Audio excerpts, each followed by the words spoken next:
Welcome to On the Kerbs. I'm your host, Timo Albers Daly. Joining me today is Formula One competitor Lucy Christian. We caught up recently to chat about what this opportunity with Formula Woman means to her, how her dyslexia has helped with motor racing, how she feels about being a role model for other women, and much more. I hope you enjoy our conversation.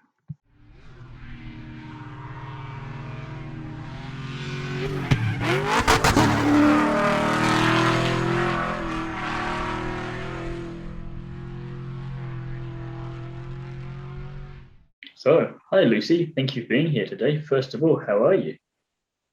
I'm good, thank you. How are you? I'm pretty good, thank you. So, the first thing I always ask all the Formula Woman competitors that come on here is to tell us a bit about yourself. Well, I'm a mum of three. So I've got quite a big age gap. I've got my eldest is nearly 20 actually. And then I've got a 15-year-old and an 8-year-old daughter as well. Wow. So I work full time as well, and I'm currently studying a social science degree, which is quite hard. It's quite hard work, but it's good and rewarding. I'm enjoying it. Sounds like you're keeping yourself fairly busy there with all of that. I am. I do. I'm always busy. Don't really sit still. Well, in which case it's perfect then. So then, what got you into motorsport to begin with? It was mainly my dad. We've always talked about it. My dad used to actually race when he was younger as well. He did the Formula Ford. So I think it's kind of in our genes that we want to get. We've got that speed and the fire in my belly from it. We did speak about previously about getting a car, and he was going to teach me how to drive properly, and we was going to get out there, probably do a bit of rallying or something like that. But I ended up becoming a mum quite young, so that got put to the side, and so it didn't materialise in the end. But it's always been around me. It's always been on the telly. Used to go to a lot of events with my dad as well, and we used to go watch. So it was always good fun. So it's always been there in the background then. So kind of with the Formula Woman coming along now, it's kind of maybe come along at the right time. I've kind of reignite that a bit. So I mean, what does this opportunity to enter the Formula One competition mean to you? It's it means quite a lot to me now. It's ignited this fire again in my belly, because I've becoming a mum quite young. My life's been put on the back burner because I focused solely on being a mum, which I love. So I absolutely love it. But then the opportunity came along, and I just thought, you know what, I can't let this pass me by. I've just got to go for it. And so far it's been amazing, and I'm loving it, and I love being around so many different people as well, and getting involved. It just makes me want to do more. I get a bit excited. It's a chance for you to kind of reignite that passion and realise that childhood dream, which not everyone gets the opportunity to do, or a second opportunity to do even. So the fact that you can do that's great. And again, I think from talking to a few other competitors, you're saying about it's so nice to meet other people there. It seems like a really tight-knit, close and helpful community so far. Oh, absolutely, definitely. I have definitely grown close to a lot of the women. We've built up these good relationships together, and we just bounce for each other. It's fantastic being around like-minded women, and we all empower each other. So it's amazing. I am thoroughly enjoying it. I'm friends for life. Yeah. Again, I think as well, definitely. Because it's interesting for comparison's sake with this being in the Formula One competition, you all being kind of very good at helping each other out and being all kind of on the same side and empowering each other, like you say. Because you see this in W Series as well, where they've got women from all backgrounds there. You've got the next generation coming through, and then the older ones that may not have had the chance to do this before, and they're all kind of one big happy family in a way. So it's great to see that kind of dynamic also here as well with the Formula Woman. Absolutely, yeah, it's fantastic, and we're all like each other's cheerleader as well. We all support each other. It'll be interesting to see how that develops the further into the competition you get, and see how competitive you get then. Yeah, that's it. Once it comes to that, We'll cross that bridge when we get to it. Oh, yeah, to be a little friendly rivalry maybe going on. So then, as a full-time mum with a job and a degree to study for, and learning to become a racing driver, do you see yourself as a bit of a role model for other women, being able to just juggle all these balls at once and succeeding at it? I do hope so. Honestly, I hope I do, and I can inspire other women. Feel like, it doesn't matter what's going on. You can, if it's what you want to do, go for it. And I want to be an inspiration to my children as well, and to remind them that it doesn't matter whatever adversity is thrown at you. If you truly want to do something, you put your mind to it, you can do it. You can achieve anything. You've just got to start believing in yourself. And I really hope it does inspire other women you to get definitely seem to have involved. that passion for it, so I think that's definitely translating across, and hopefully when people are watching this back, they see that too, and they realize I hope that so. people want to do it as well. Yeah, truly But hope then, so with that.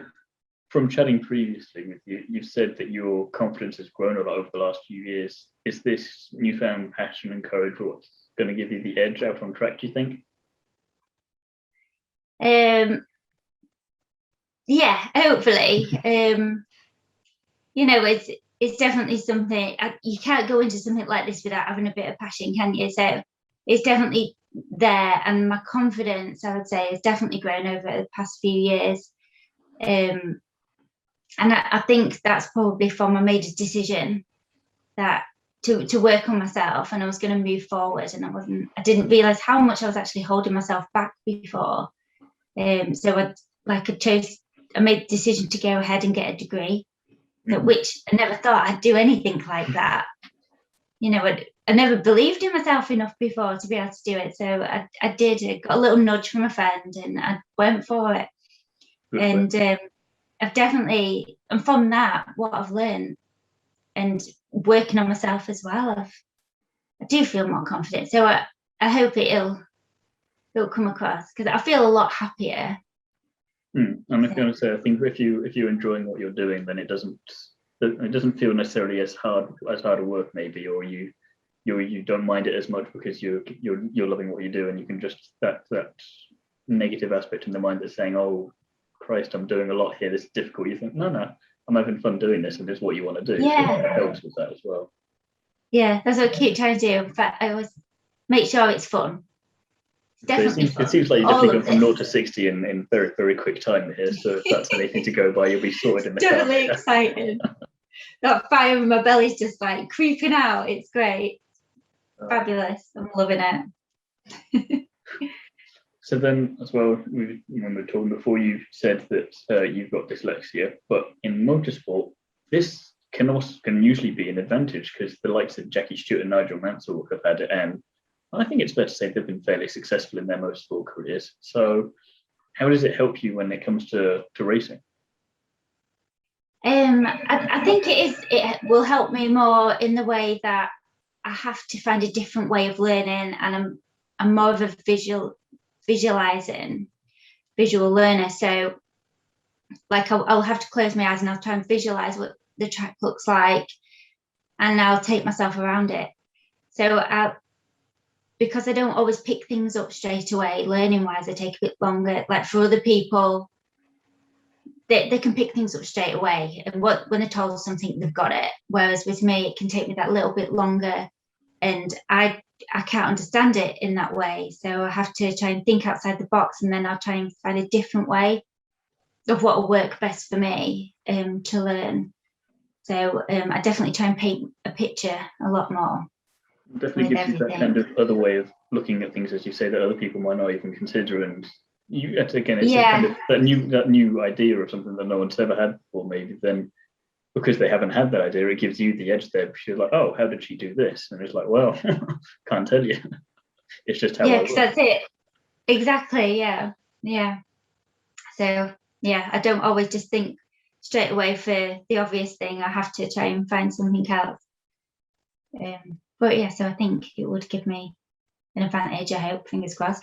It's certainly helped some of the top drivers, hasn't it? So it's not a bad club to be a part of with those two, is it?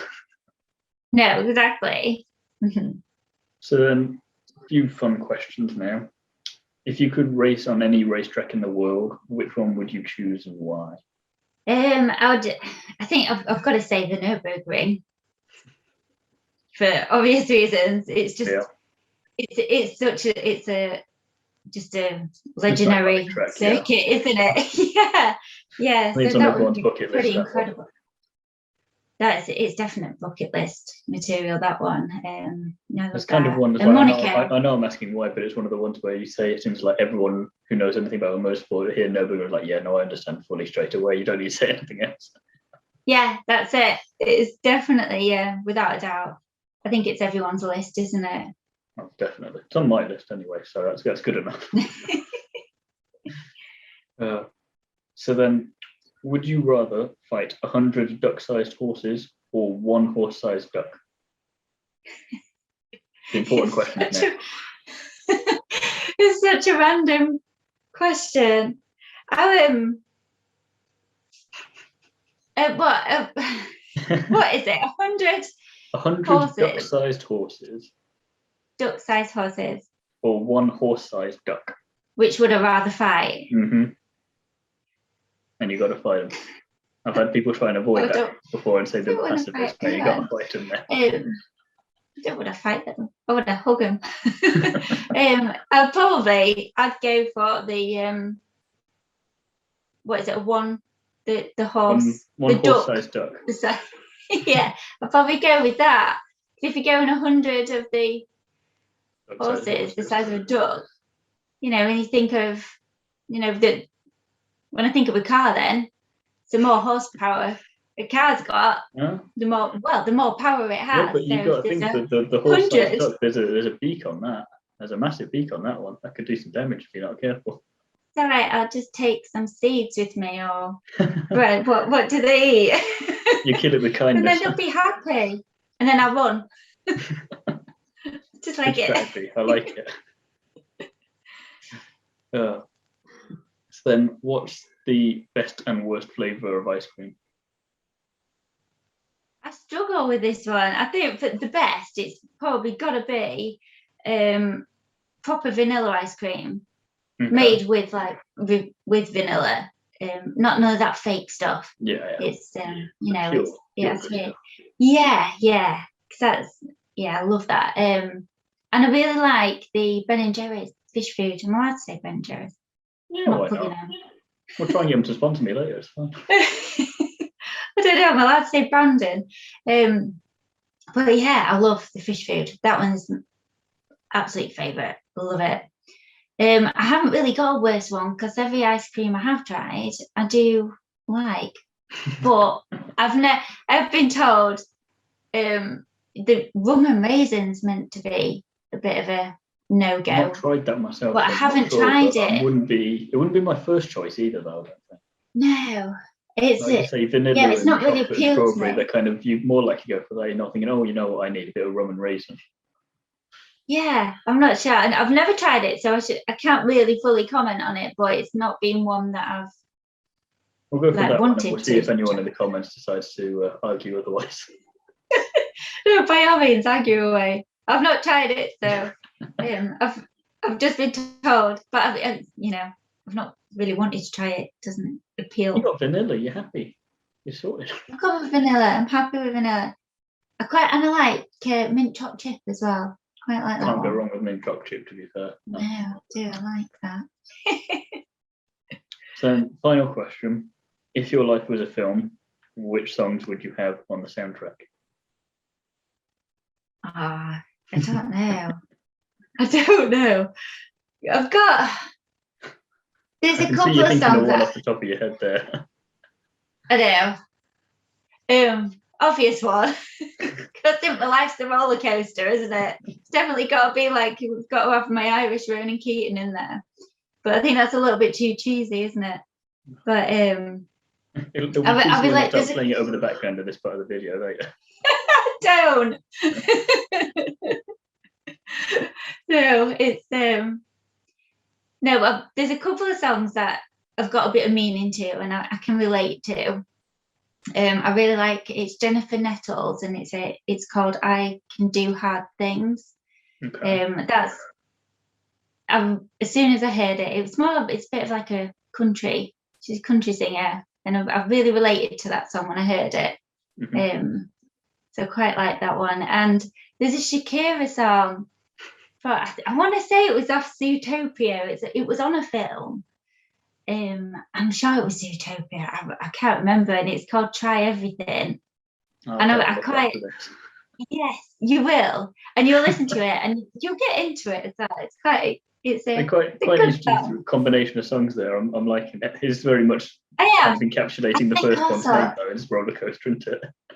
Yeah, I do. I love all sorts of different music. Anyway, I don't always know the names of them. I like it. You know what you like, and you figure out what it's called later.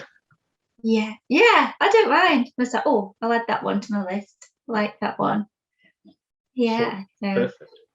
Well, it's been an absolute pleasure chatting with you today. I want to wish you the best of luck with the Formula One competition, and hopefully we'll see you again sometime in the future. Thank you so much for having me and inviting me as well. It's great.